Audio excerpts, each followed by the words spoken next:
for a long time, kind of growing up in this division. But Adam Peters, Dan Quinn, and Cliff Kingsbury are pretty much the main reasons that I'm here. These are guys that I truly believe are going to build long-term success at this place, and it was an opportunity that I couldn't pass up. Obviously, I love playing for Cliff in Arizona. He's a guy that was one of the best offensive minds that I had been around up to date, and I still feel that way. So I'm extremely excited to get back into his offense and also just help this team, help this organization kind of build success from the ground up.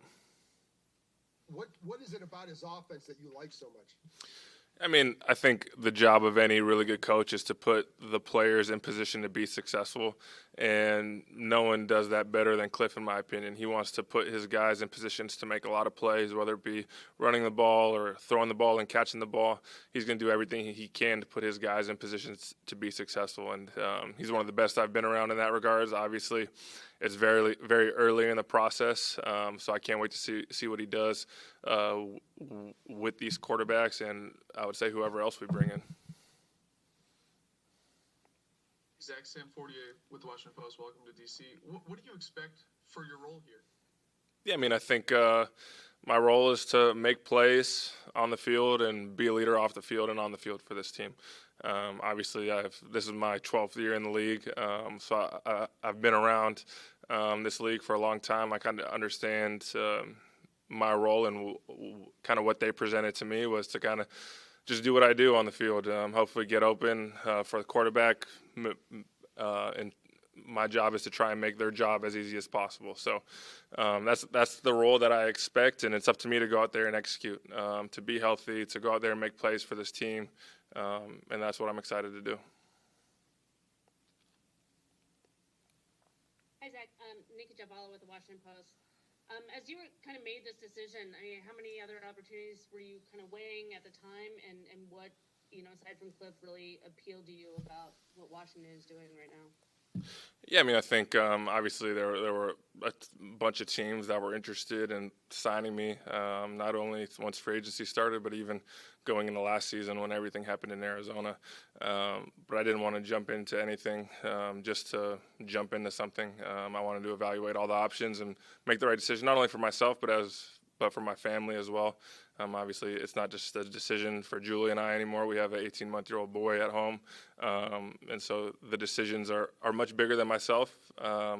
But at the same time, the reason I'm here is I believe in this place. I believe in the ownership. I believe in the head coach. I believe in the GM.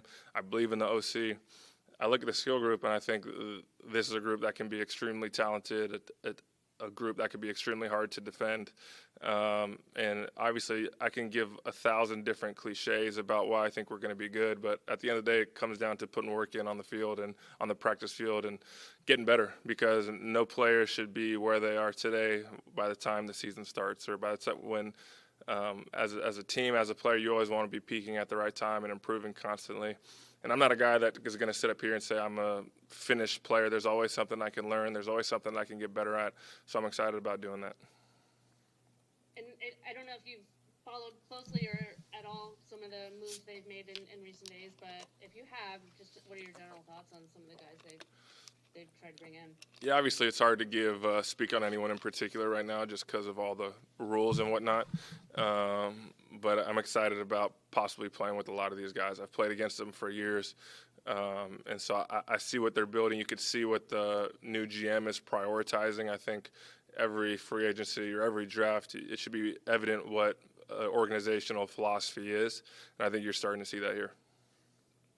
Zach, it's clear that the coaching staff, the different coordinators are picking guys that they've worked with before. What is it about Cliff that allows Zach Ertz to do what he can do? I mean, I think there's more to just familiarity. You're not just going to sign someone because you know them in the past. Obviously, they truly believe that I can be a difference maker for this team. And I think I've shown that over the past decade, per se, in this league, that I can offer a lot to an offense and to a quarterback. And so I'm just excited to have that opportunity again. Obviously, the past year has been extremely tough, physically, mentally, emotionally. It didn't go as I wanted to in Arizona. But I would say I have a big chip on my shoulder, and I'm excited about this season. And you have obviously been in the division and seen what Commanders have done over the years, and that fan base, they are starving for a winner for sure. I can smile on your face. You know what they've been through. From the outside looking in, and now on the inside, what have you seen about this franchise and this fan base? I mean, playing here so many times, I think it's been 10 times I've played here essentially. When this team is rolling, the fans are amazing. And ultimately, it comes down to us to put a product out there that the fans can get excited about. And it's not something where you just, I would say, flip a switch and the results are going to be there. It's going to come through hard work and grinding on the practice field and in the weight room, and getting guys to be at their best. And playing here when this place is rolling and loud and they believe in their team, it's extremely difficult to play here. So I'm excited to be on this side. Thanks. Anybody else?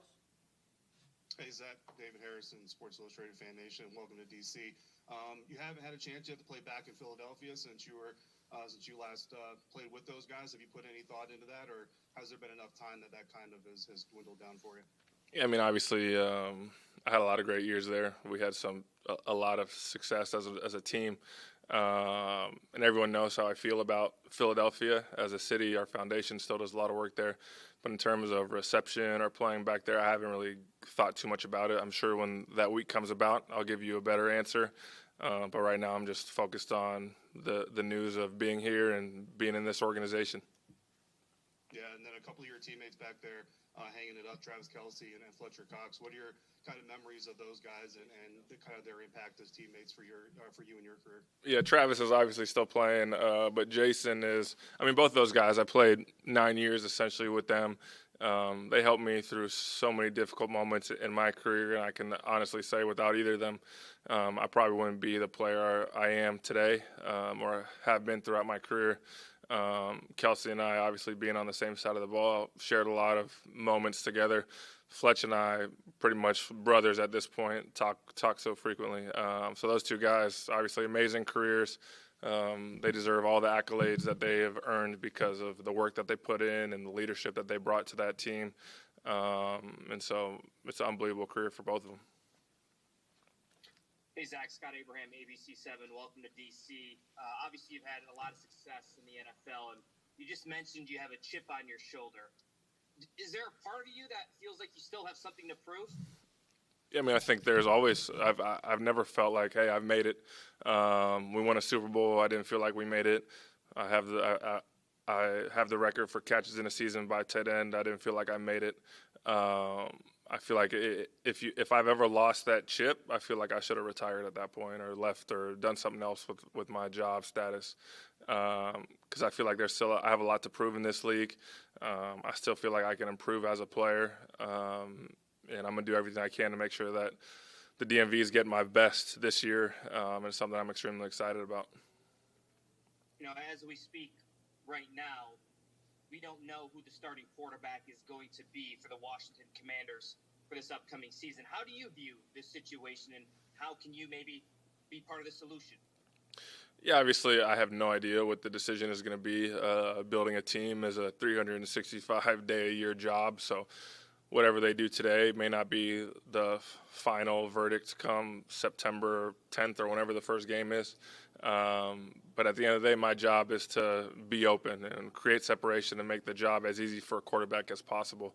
And that's something that I've prided myself on and something that I hold myself at a high standard too, is being able to get open and create separation for the quarterbacks to make their job easier. And so part of the success of the quarterback is obviously on them and their individual talent and their, I would say, commitment to the team and to the process, but it's also on us as receivers and tight ends and running backs and O-linemen to make their job as easy as possible.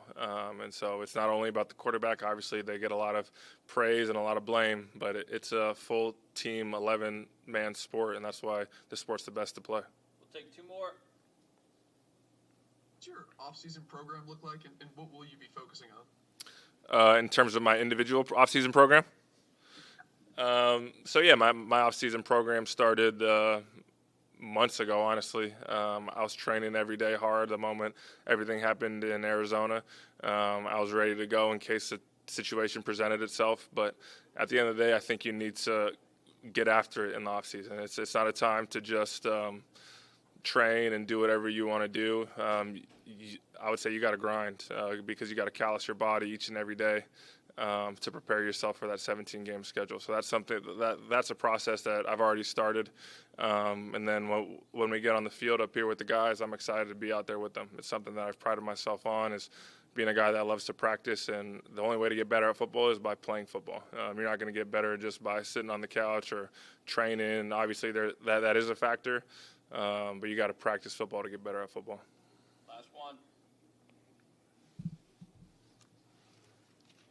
I'll ask another one if nobody else. Zach, as you've gotten more experience in this league, what are some of the things that you can do that help you now as a receiver just to get open and to stay at a certain level?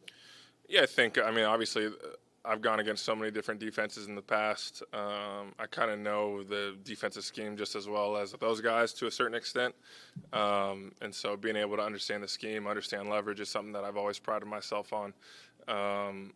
And just being able to get open on time, because at the end of the day, if the quarterback expects me to get on time at a certain time, I better be open then. It's not like, I can break my route 3 yards shorter or take 2 extra seconds, because everything happens so fast in this league. If you're not open on the quarterback's timing, it doesn't matter that you're open at the end of the day. You got to be open when they're open, and so that's my goal.